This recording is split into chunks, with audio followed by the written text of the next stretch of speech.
और कर्म, कर्म मैंने किया, मुझे ये हुआ, ये सब सोचते हैं।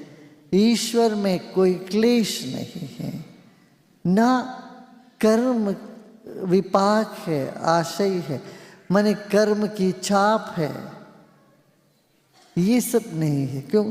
शरीर के लिए तो है कर्म, चेतना के लिए नहीं है।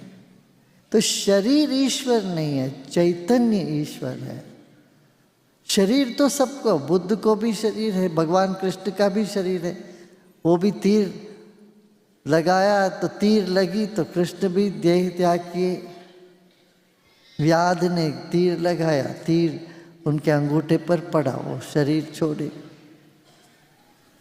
कृष्ण को भी कभी सिर दर्द हो गया था,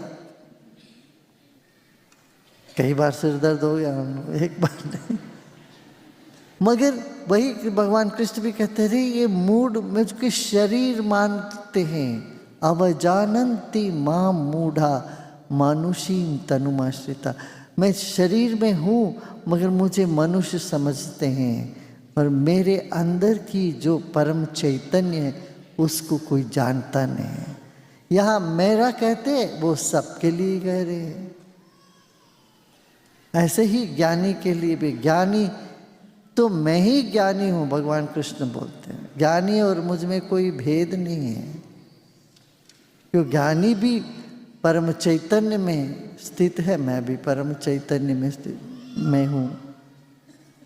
तो वो क्लेश, कर्म, विपाक, आशय, इन सब से अछूता रहते हैं। परामृष्टा माने अछूत रहना, इन सबके बीच में रहना मगर इनसे अछूत रहना, ये ईश्वर तत्व है। ये ईश्वर तुझ में भी है। तुझ में जो ईश्वर है वो बाहर की कोई भी चीज से अछूत रह जाता है।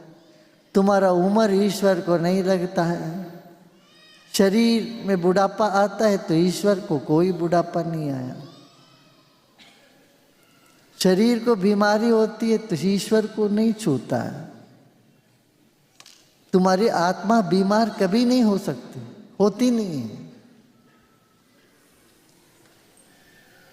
वो आत्मा ही तो परमात्मा है।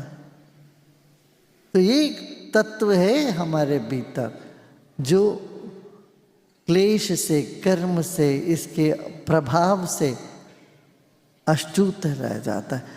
मगर इसको समझना अति कठिन लगता है, इसीलिए गुरु की आवश्यकता।